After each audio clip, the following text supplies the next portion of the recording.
Hello everyone, hope you're all doing well, but me, I'm not. Not that I'm in trouble, but I'm in a fury. Yup, that's what I normally do when I'm in the mood of killing rage. So, unlike my previous video, in this video I'm going to be very serious and will speak on English. The reason is, this absurd bullshit claims made by the Kuki in attempt to fool the people into thinking that there actually was an Anglo-Kuki War, implying that they were the one who fought against the British establishment in Manipur for the people of the whole Manipur, and that means including you and me. Come on, this is so unfair. Nobody acknowledge it, nobody give credits.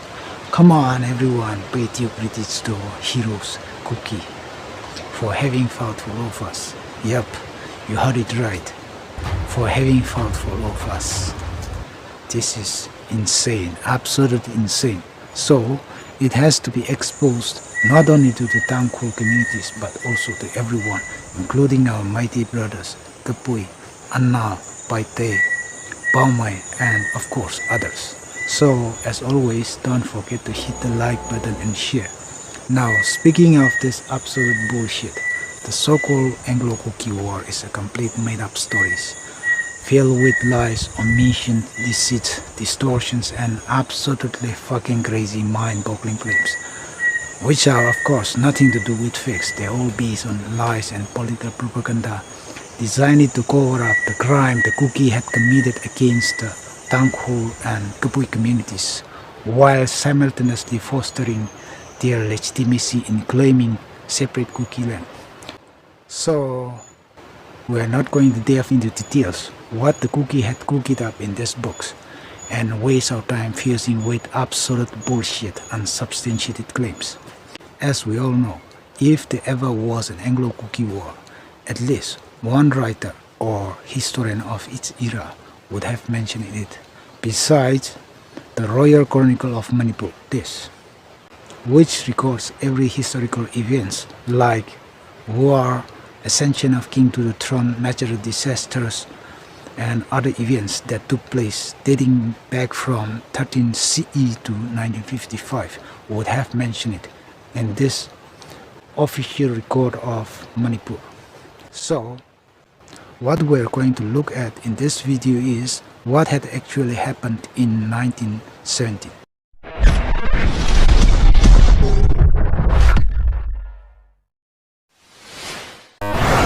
Alright, let's dive in straight. It is true that in 1917 there was some sort of scuffle between the British and Kuki, but there never ever was an Anglo-Kuki War, nor there was a war between the British and the Kuki. To understand what actually happened in 1917 and why it happened, we need to stretch back a little. In 1914, when the British declared war on Germany, almost all the Indian political leaders rallied in support of the British, with the objective being to win the favor of British for gradual transition of power to Indian. They urged the Indian to serve in the military. So, within the span of 1 year, the Indian political leader, in conjunction with the British authority, recruited about 200,000 men. But, as the grinding war continued in bloody stalemate, sustaining heavy casualties on both sides, the sheer size of 200,000 recruited Indian personnel became insignificant to fill the gap created by the losses. So there was a need for widespread recruitment in all over India to fill up the gap, as well as to open a new war front to change the dynamic of the battle. Interestingly, there was no set rules, neither by the central government of British nor by the Indian political leaders on how the recruitment will be conducted. And that meant every state and province in India has to decide on their own terms on how the recruitment will be conducted. In Northeast India, it became mandatory for every Assam administrated state and province to raise a specific number of men, depending on the population of their respective state and province. At that time in Manipur, Henry Welder George Cole was the political agent of Manipur, who wrote a letter to the Kuki chief requesting them to raise men for military service in France and Mesopotamia as labor corps.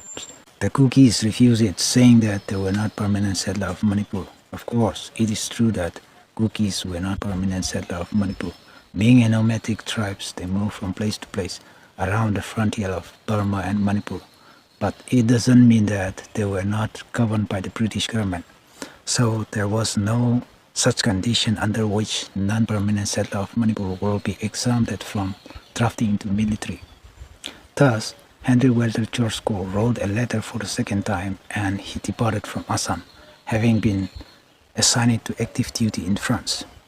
His vacated post was filled by a civil service officer by the name of J.C. Hakin, who initially thought that the Kuki refusing to serve in the military was simply due to the fear of direct participating in the war. But to his surprise and dismay, when he served an invitation letter to the Kuki chief to attend the Durbar, which was to be held in Imphal. Now let's pause here for a moment. If some of you are unfamiliar with what Durbar was, it was a high-profile gathering attended only by nobilities and nobles like prince, princess, chief, and high-ranking government officers. The idea of inviting the Kuki chief was to discuss about the non-control of the labor corps and also about their payment. The Kuki chief, namely Nurkup of Mompi village and Nurpur of Longya village. Excuse me, I'm not sure if I'm pronouncing their name correctly. These are their names.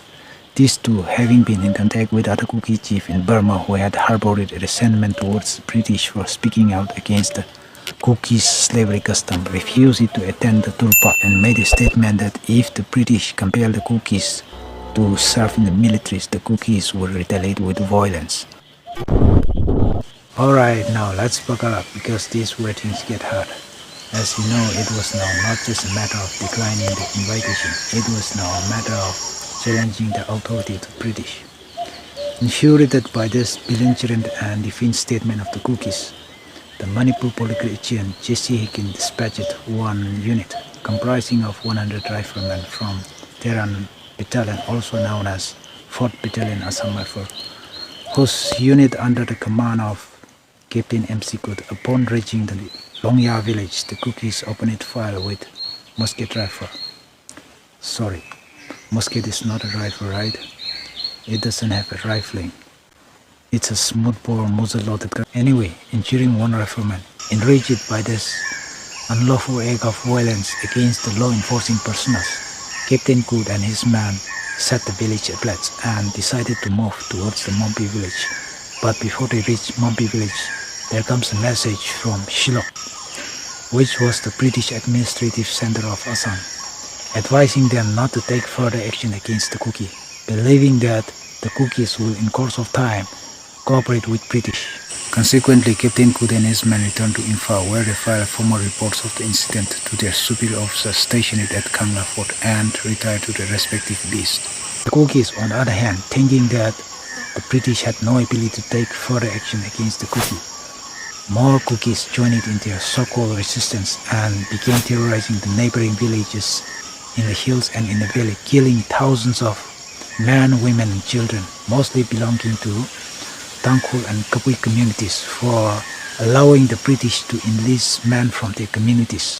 Prompted by this massacre against the law-abiding citizens of Manipur, the British initially deployed some 300 personnel from Assam to stop the Kukis from slaughtering the innocent civilians. But realizing that the unlawful act of terrorism against the civilians carried out by the Kukis had spread beyond the border of Manipur, the British deployed some 4,000 paramilitary forces collectively from Assam and Burma. And by the end of 1918, the British deployed another thousands of paramilitary forces. So in total, the British deployed some 5,000 paramilitary forces to bring law and order to the state.